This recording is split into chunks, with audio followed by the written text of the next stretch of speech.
Mengenai apakah dukun walinya adalah setan, bisa jadi ya. Ya, sangat iya. Quran surah ke-2 Al-Baqarah ayat 257. Posisi paling kanan sebelah atas.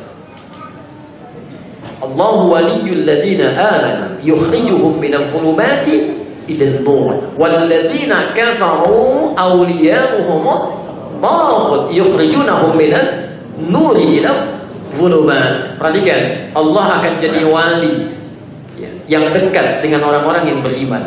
Setiap dia punya kesulitan yang membuat dia gelap, dia akan dibimbing menuju cahaya-cahaya kebaikan. Jadi semakin Bapak Ibu dekat dengan Allah, semakin mudah mengatasi kehidupan. Sekalipun Anda punya persoalan yang membuat mata Anda gelap, dada Anda sesak, kalau Anda dekat dengan Allah, akan segera dikeluarkan dari situasi itu.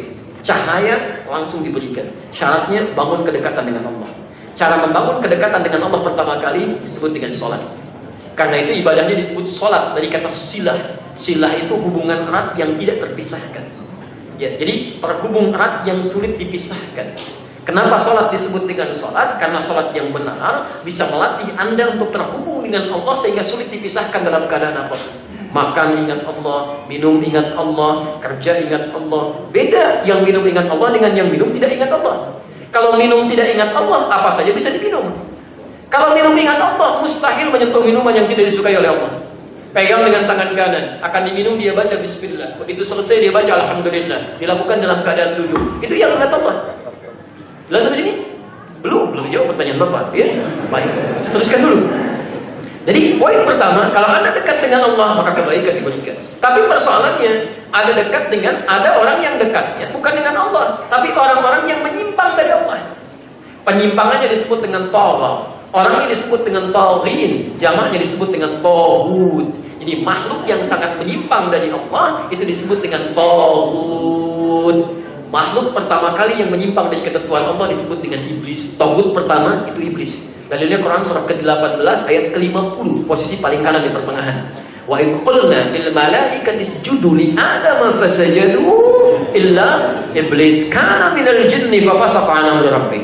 Dan ingatlah ketika kami perintahkan semua makhluk, malaikat, jin, semua sujud kepada Adam sebagai penghormatan. Ini perintah saya. Semua sujud kecuali iblis. Siapa iblis itu? Asalnya jin yang sangat taat. Cuman karena penyimpang dari ketentuan Allah, dirubah namanya menjadi iblis dari kata balasa. Ada labisa, ada balasa. Kalau labisa, yang baik menutup yang tidak baik. Kenapa baju kita disebut dengan libas? Karena ini menutup aurat yang tidak ingin ditampakkan. Gak baik dilihat orang. Tapi kalau balasa, yang jelek menutup yang baik. Makhluknya disebut dengan iblis yang tertutupi. Kenapa iblis disebut dengan iblis? Karena sifat-sifat baik yang selama ini dia tenun tertutup oleh keburukannya sehingga menutupi seluruh bagian dari tubuhnya. Makhluk ini disebut dengan iblis. Hanya sombong yang dia munculkan itu bisa menutup semua kebaikan yang pernah dia lakukan. Hati-hati, hati-hati. Nah, iblis ini taghut pertama kali.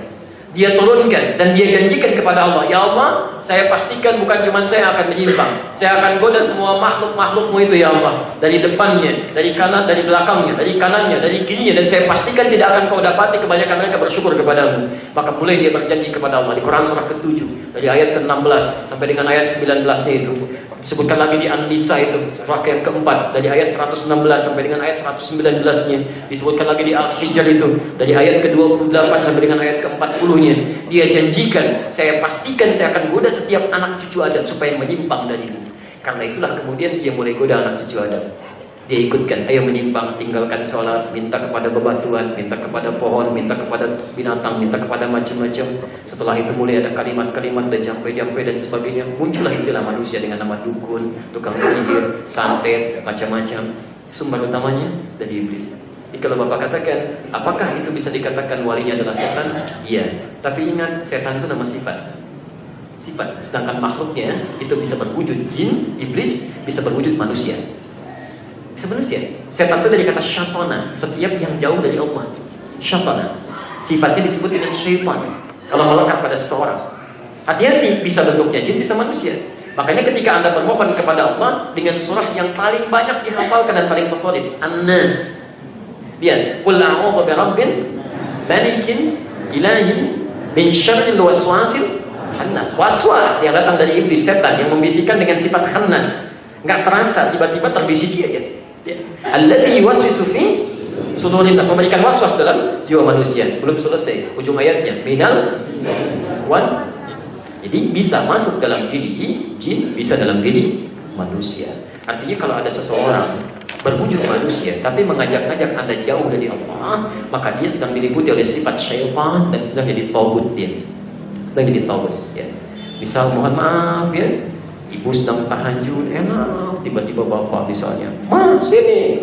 Ini bola ini lagi bapak tonton, tolong berikan kopinya." Ibu sedang tahajud diajak nonton bola, maka pada saat itu bapak sedang menjadi, bukan saya yang bilang. Bukan ya?